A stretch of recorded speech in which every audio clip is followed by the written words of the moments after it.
ማሚ አይደለችም ያሳገተች። ምን ማለት ነው? እሷና ስትኛ ነበር እንዴ? ብዬ ነበር። ግን አቤል ሴራ ነው። የምን ሴራ? ሁሉም ነገር ማሚ እንድንጠረጥራት የተደገሰ ነበር። እንደዛ ማን ሊያደርግ ይችላል ርብቃ? እኔ እንጃ። አትዋሽም። እዩን አላምነው። ማን ነው እዩ? ወንድም። ምን? ርብቃ ምን እያልሽ ነው? አዎ አቤል፣ ሁሉንም ነገር እሱ ያደረገው እየመሰለኝ ነው። ርብቃ በእናትሽ እየቃዠው ነው ብቻ በይኝ። አይ ልክ ነኝ። እንዴ ርብቃ እዩ እኮ ወንድሜ ነው። አውቃለሁ። እንዴ እና እንዴት እንደዚህ ታስቢያለሽ? ይሄ ድንቅ እኮ ራሱ ከፍቶት እያለቀሰ ነበር። ታዲያ ዙምባና ርብቃ ወልስ በቃሽ። ማስበው ነው የነገርኩህ። ቆይ ግን ከመቼ ጀምሮ ነው አንቺ እንደዚህ አይነት ሀሳብ ማሰብ የጀመርሽው? ልጄን ከቀሙኝ ቀን ጀምሮ። እና ልጁ እዩ? ቆይ ምን ማለት ነው? አዎ አቤል፣ ልጄን እዩ ነው የገደለው። እባክሽ ርብቃ እስኪ ዝም በይ። ለምንድን ነው የምለው? አልልም። ይኸውልሽ ከዚህ በላይ አታስከፊኝ። ወንድሜን እኮ ነፍሰ ገዳይ እያልሽው ነው። አዎ። እና እዩ የኔን የወንድሙ ልጅ ገደለ? አለመቀበል ትችላለህ። ይኸውልሽ ወንድሜን የማውቀው እኔ እንጂ አንቺ አይደለሽም። ወንድ በደንብ ታውቀዋለህ። በደንብ ስለምታውቀው ነው ከገዛ ፍቅረኛ ጋር ሲማግጥ የነበረው። ርብቃ ወልስ በቃሽ። ምን ያመጣል ማለት ነው ማለት አስበዋል። ንብረቱ በሙሉ በመቲ ስም እንደሆነ ቢያቅ ልጁን እኔ እንደገደልኩበት ቢያቅ ምን ሊፈጠር እንደሚችል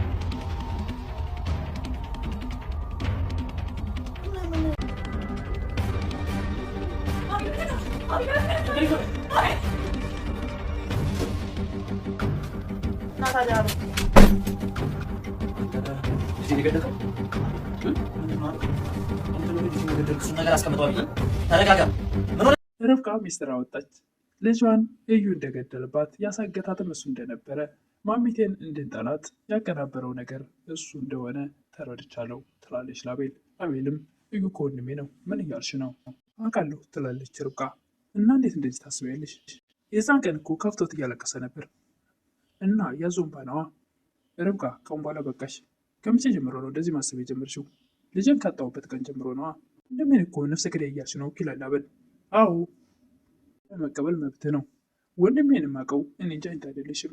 አቤልም ርብቃን በጥፊ መታት ወደ ውጭ ሲወጣ ስልክ እያወራ ነበርና አስበዋል። ንብረቱ በሙሉ በመቲ ስም እንደሆነ ቢያውቅ ልጁንም እንደገደልኩበት ቢያውቅ ምን ሊፈጠር እንደሚችል ይህን ነገር ያዳምጣል። ተመልሶ ወደ ቤት ሽጉጥ ይዞ ይመጣል። ርብቃ ያለችው ነገርና አቤል ያዳመጠው ነገር ሲመሳሰል ሮጦ ሽጉጥ አምጥቶ ይደቅንበታል። ወንድሙን የጠበቀው ቦታ ስላላገኘው አቤል እጅግ በጣም ስለተበሳጨ ወንድሙን በሽጉጥ መቶታል።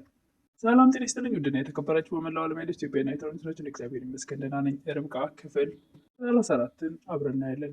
የባለፈው ክፍል ርብቃ ከአጎቷና ከአቤል ጋር ክፍል ሀገር ሰንብተው ሲመጡ እዩ ለምን መጣችሁ ማለቴ እንዴትስ መጣችሁ ተሰብስባችሁ?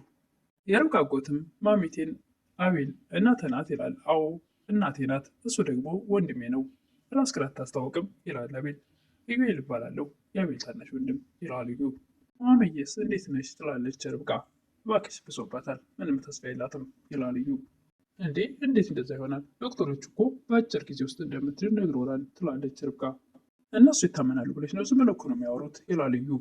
እንደሱም አይሆንም፣ እኛ ሳንሄድም እኮ ለውጥ ነበራት። ሊሆን ይችላል፣ እኔ ግን ምንም አይነት ለውጥ አላየሁም።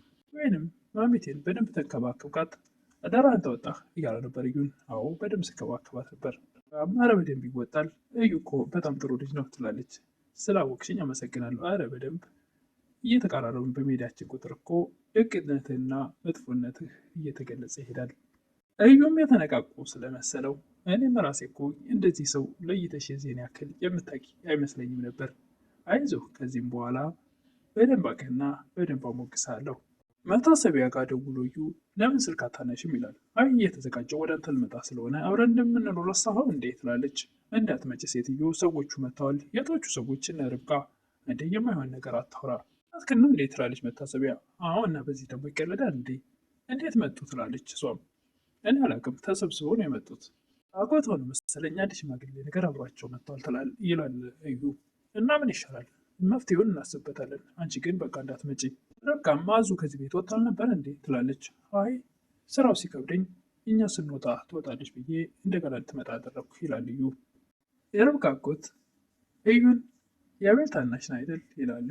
አዎ ታናሹ ነኝ፣ እሱ ግን አስተዋይ ነው ይላል የርብቃ አጎት። ሰዎች ሲያዩኝ ግን እኔን ታላቅ አድርገው ነው የሚያስቡት ይላል። እሱ ነገሮች ያካብዳል፣ እኔ ግን ነገሮችን ቀለል አድርጌ ነው መኖር የምፈልገው።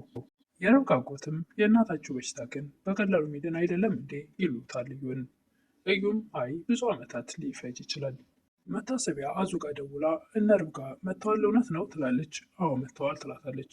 እየዋሸኝ መስሎኝ ነበር። አንቺም ደግሞ የሆነ ነገር ዋሽ ብሎሽ እየዋሸችኝ እንዳይሆን ትላለች። አልባ ሰዎችም መጥተዋል። አንቺ ትዋሽኛለች ብዬ አላስብም። ከዋሸች ደግሞ ምን እንደሚከተልሽ ታውቂዋለሽ። ወዲያውኑ እዩ ይመጣል። ከማን እያወራሽ ነው ይላል። ከማንም ስትለው ሰምቼ እባክሽ አትዋሽኝ ይላል። መታሰቢያ የዋሻት መስሏት መምጣታቸውን እየጠየቀች ነው። እናም ዋሻት ይላል እዩ። መምጣታቸው ነዋ ስትለው እና ከአንቺ እያጣራች መሆኑ ነው። አሁን እሷን ታያትና ስለ ራስሽ አስቢ ይላታል። ለምንድን ነው ለራስሽ አስቢ የምትለኝ?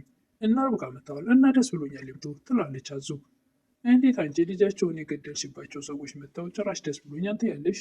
እዩ ተሰብስበው ቁጭ ባሉበት አቤልን ውጭ ላውራ እፈልጋለሁ ይላል። እዩም አቤልን በወጣለት ሰዓት ለምን መጣችሁ? እንዴት መጣችሁ? ሰዎቹ ሊመጡ ይችላሉ ብዬ ነው ይላል። እና ይምጧ እና ለምን ሄዳችሁ ለመመለስ? ያኔማ ርብቃ መሄድ ስለፈለገች ነው። መሄድ ስለፈለገች ሄደች። መምጣት ስለፈለገች መምጣት አለባት እንዴ? በቃ እንደፈለገች ነው እንዴ የምታሽከረክርህ? አንተን አይመለከትም ይሄ ይላል አቤል። እና ሰውየው ስለምን መጣ? መምጣት ስለፈለገ መጣ። መምጣት ስለፈለገ መጣ። እንግዳውስ መምጣት ስለፈለገ ብቻ የሰው ቤት ዘው ይላል እንዴ? ሰውዬ የሰው ቤት ሳይሆን የልጁ ቤት ነው። አዙ የርብቃን አጎት ጋሽ የደበረውት እንዴ ትላለች። እሳቸውም አይ ኧረ አልደበረኝም፣ ያው እንግዲህ ማዘሯ ደስ ይላል ብቻ ነው የምታወራው ትላለች አዙ። ታወራለች እንዴ? ልጅ እኮ አታወራም አለኝ። ምንም አታወራም፣ ርብቃን ብቻ ነው ያስታወሰቻት። ማሚቴም አዙ እንዳትቀባጠር ስለፈለገች ማለት ማንቋራር ትጀምራለች። ልክ ምንም ማውራት እንደማይችል እሷም ዝም በይ እንደማለት ነው። ምን ፈልጋ ነው? ውሃ ወይም ምግብ ፈልጋ ከሆነ አምጭላት ይላል የርብቃ አጎት። እዩ ለርብቃ እየታሸገ ነገር ይሰጣታል። ለመክፈትም ወይ አንተ ክፈተው ትላለች። ኧረ ራሷ ትክፈት በማለት ርብቃ ስትከፍተው አሻንጉሊት ይሆናል። ምን ሊሰራልኝ ነው ትላለች። ምንድን ነው አሻንጉሊት ምን ሊሰራለት ነው የምትሰጣት ይላል አቤል። አይ እርጉዝ እያለች እኮ ሰጣታለሁ ስትወልድ ብዬ የገዛሁት ነው። እንዴት አይነት ሀሳብ ነው የምታስበው? ልቧን ለመካት ቅስሟን ለመስበር ነበረ እዩ ይሄን ያደረገው። የርብቃ አጎትም አቤል ወንድም ህፃን ነው እንዴ? እንደዛ ነገር አጎቴ እጋው ላይ ይቀልዳል እዩ። የርብቃ አጎትም የመጡበት ጉዳይ ይሄ ስለሆነ አቤልን የቤቱን ጉዳይ የያዘውን ወረቀት አምጣ ይላሉ። እኔ ጋ አይደለም እዩ ጋር ነው ይላል። እስኪ አምጣ ይሉታል። ለምን ይላሉ። ይላል እዩ። ፈለግኩታ ተነስቶ ሂዶ አጣሁት ብሎ ይመለሳል። የርብቃ አጎትም አቤልን እንደ አባትነት ላግዝ ግድ ይለኛል ይላሉ። እንዴ እኔ ያለው አንተ አትቸገር ይላል። አይ ማገዝ ግዴታ አለብኝ ይላሉ የርብቃ አጎት። አባት አይደለው እንዴ አጎት ነኝ አላልክም እንዴ ይላል አቤል።